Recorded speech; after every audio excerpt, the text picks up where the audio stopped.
Hello po sa inyong lahat mga ka-crypto. Ako po si Pinoy Crypto Trader at sa video na ito ay atin pong pag-uusapan ang tungkol sa balitang ito kung saan si Uphold ay meron pong inilabas na pahayag tungkol kay Ripple kung saan ay posible daw po nitong akyatin ang presyong $1,000.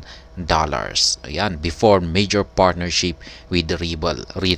Ayan, inilabas po niya yung kanyang pahayag na ito, yung kanyang prediction na ito na aakyat si Ripple sa presyong $1,000 bago po mangyari yung kanilang partnership dito kay Ripple. Kaya ayan, ang taas po nito kung ito nga ay mangyayari. Ayan, $1,000.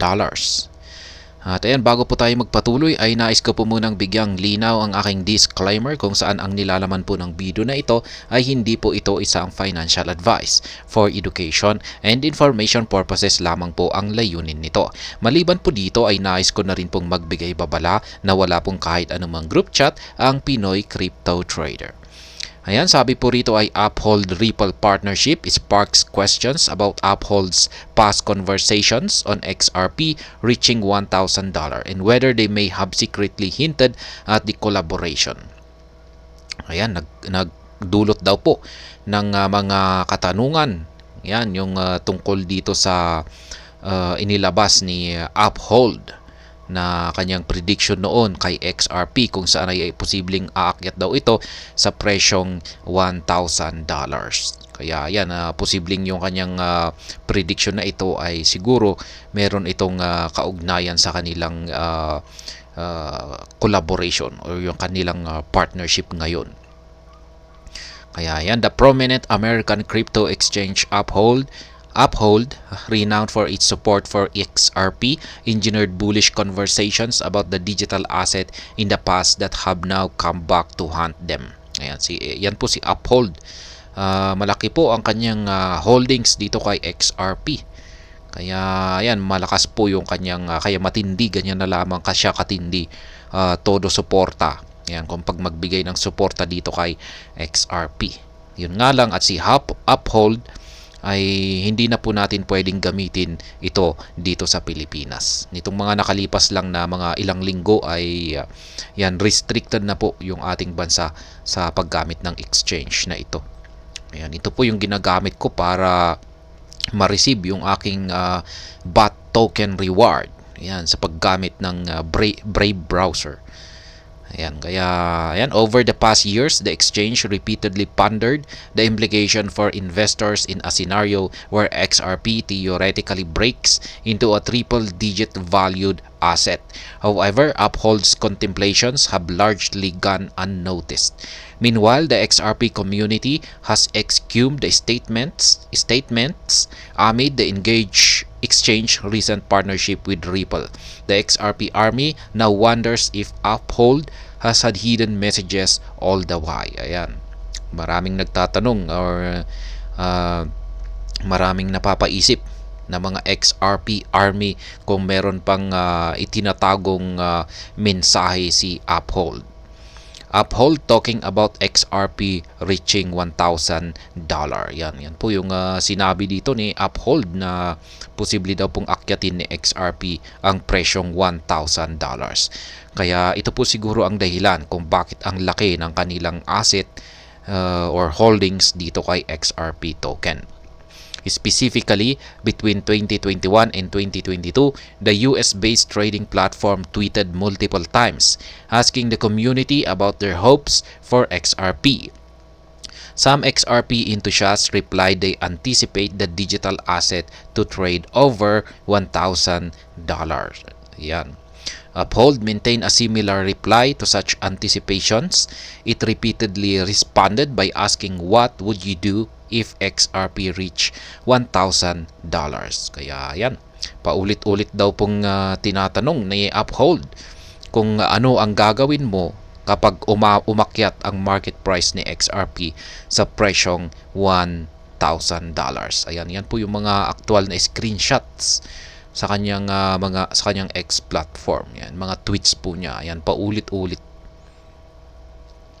Uphold's tweet tweets mentioning XRP reaching $1,000 were all statements in reply to other XRP enthusiast aspirations. The XRP community has come to assume the exchange itself made the bullish projections. Amid this assumption, they theorized that the exchange subtly hinted at the now public collaboration with Ripple, which should hypothetically facilitate XRP's path to $1,000. For example, prominent XRP influencer Amelie screenshotted Uphold's tweet regarding the if XRP reach $1,000 and added the following remarks. Ayan. Isa pong XRP influencer at siya po si Amelie. Yan, meron po siyang ginawa rito. Ayan. In-screenshot po niya yung if the XRP reach $1,000 ni Uphold dinagdag po niya yung kanyang remark dito. Sabi niya ay, why has Uphold always talk about XRP hitting $1,000 in the past? Hidden message, ayan, $1,000 confirmed. The partnership between Ripple and Uphold now seems to be something that has been planned for a long time. Ayan, yan po ang sabi ni Amelie. Yan, yung mga, dahil sa mga yung mga presyong laging binabanggit ni Uphold na $1,000 ay mukhang ito yung parang matagal na raw itong naplano.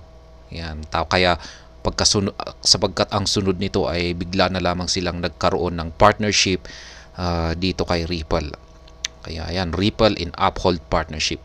In another conversation thread, XRP influencer with X username Digital Perspectives Permabull expressed a similar view on the Uphold tweet, echoing Amelie's sentiment. Ayan, yan din po. Sumasang-ayon din po ang isang XRP influencer na si Digital Perspective Permabull kay Amelie. However, as so far established, Uphold merely sparked the conversation around XRP reaching $1,000. The projections did not emanate from the exchange. Therefore, it implies there may be no linkage between the bullish statements and the recently publicized Uphold-Ripple partnerships. Ayan, ito po yung Uphold-Ripple partnerships. Recall that Ripple and Uphold forged a strategic alliance earlier this week to enhance cross-border payment services. In the official notification, Ripple detailed intentions to utilize Uphold solutions to strengthen its intercontinental payments infrastructure. Kaya yan po yung kanilang partnership para ma-improve yung yung cross-border payment services. Ayan. Kaya masasabi ko naman po rito ay mukhang talagang siguro sa pagtutulungan nila, parang plano nila na paangatin ang presyo ni XRP sa $1,000. Kaya yan po siguro. Talagang gusto talaga nila or gusto talaga nilang paangitin ang market price ni XRP sa napakataas na presyo na $1,000. Kaya mukhang yan nga, nag-uusap sila, nagpaplano sila at nagtutulungan para mahit ni XRP ang ganitong napakataas na target. At ayan, hanggang dito na lamang po tayo sa video na ito. Sana po ay inyong nagustuhan ang aking paliwanag dito. Kung inyo po itong nagustuhan ay pakiclick lamang po ang like button nito. Para naman po sa mga bago lamang dito, kayo po ay aking inaanyayahan para mag-subscribe. Pakiclick na rin po ang bell icon nito dahil ito po ang siyang magsisilbing notification nito sa mga bago kong videos na akin pong ina-upload sa aking YouTube channel na ito. Marami pong salamat sa panonood. Ingat po tayo lagi at God bless po sa ating lahat.